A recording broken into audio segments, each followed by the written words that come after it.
Hello friends मैं এটা সৰু আৰু সিম্পল ৰেচিপি ভ্লগলৈ আপোনালোকক সকলোকে স্বাগতম জনাইছো। এটো কি বস্তু বাৰু চিনি পাইছেনে? এটা চাওকচোন। আমি বাহাকা তিতা বুলি কওঁ, আপোনালোকে কি বুলি কয় কমেন্ট এটা কৰি জনাবচোন। এয়া মই বাহাকা তিতা বনাবলৈ এখিনি বস্তু লৈছো। এয়া নহৰু থেতালি লৈছো, এফালে আদা অকণ লৈছো, এয়া হল শুকান মাছ বজাৰৰ পৰা কিনি আনা। এটা শুকান মাছ লৈছো, লগতে এইকেইটা শুকান জলকীয়া লৈছো আৰু এইখিনি জালুকৰ গুৰি আৰু লগতে এইখিনি মই অকণ কলা খাৰ লৈছো।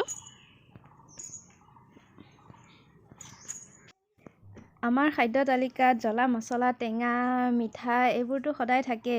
আমাৰ দেহক তিতাও অকমান দিব লাগে নহয় জানো, সেইকাৰণে মাহৰ মূৰত এদিন তিতাও খাব লাগে। আজি মই ভাবিলো তিতাকে খাওঁ আৰু এই বাহাকা তিতানো কেনেকৈ বনায় আপোনালোকৰ লগতো শ্বেয়াৰ কৰোঁ। বলকচোন ভিডিঅ'টো চাই থাকক শেষলৈকে। তেল গৰম হৈ গ'ল, তেলতে মই প্ৰথম জলকীয়া কেইটা দি দিলোঁ, তাৰপিছতে নহৰুখিনি দিলোঁ, তাৰপিছতে আদাখিনিও দি দিলোঁ।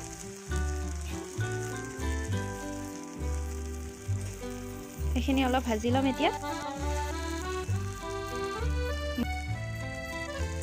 এতিয়া মাছখিনি দি দিছোঁ, মাছখিনি অকণমান ভাজি ল'ম।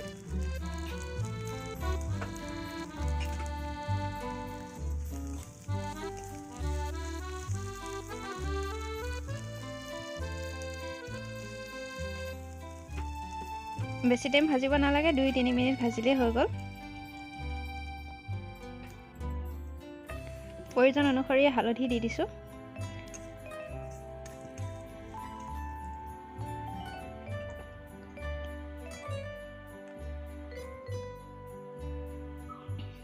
ইয়াতে সোৱাদ অনুসৰি নিমখ দি দিছোঁ।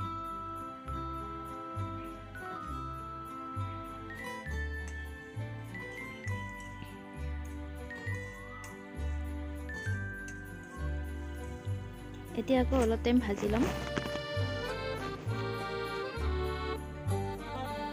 অলপ ৰংচোৱা হোৱালৈ ভাজি থাকিম।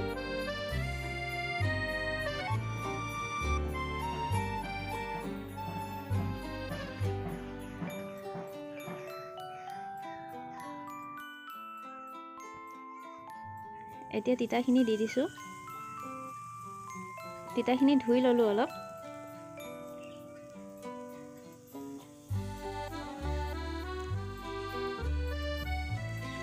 গোটেইখিনি আকৌ অকণমান টাইম ভাজি থাকিম।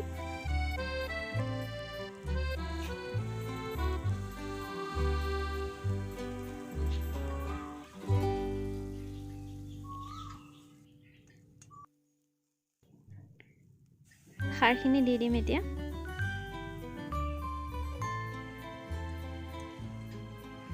আকৌ অলপ টাইম ভাজি ল'ম।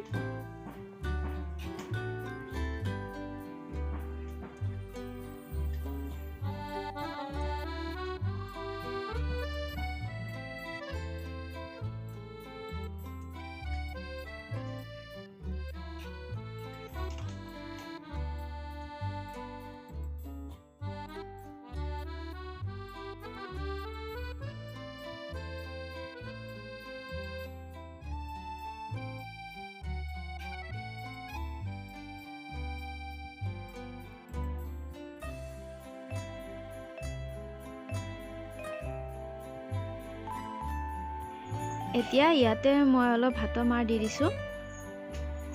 আপোনালোকে যদি বিচাৰে ভাতৰ মাৰ সলনি অকণ পিঠাগুড়ি দি দিলেও হয়। ভাতৰ মাৰ বা পিঠাগুড়ি দি দিলে তৰকাৰীটো মানে অলপ ডাঠ হয় আৰু সেইকাৰণে দিছোঁ। ঠিক আছে, ভিডিঅ'টো যদি চাই ভাল লাগিলে তেতিয়াহ'লে লাইক কৰিব, কমেণ্ট কৰিব, শ্বেয়াৰ কৰিব আৰু মোৰ চেনেলটো যদি ছাবস্ক্ৰাইব কৰা নাই তেতিয়াহ'লে ছাবস্ক্ৰাইব কৰি দিব।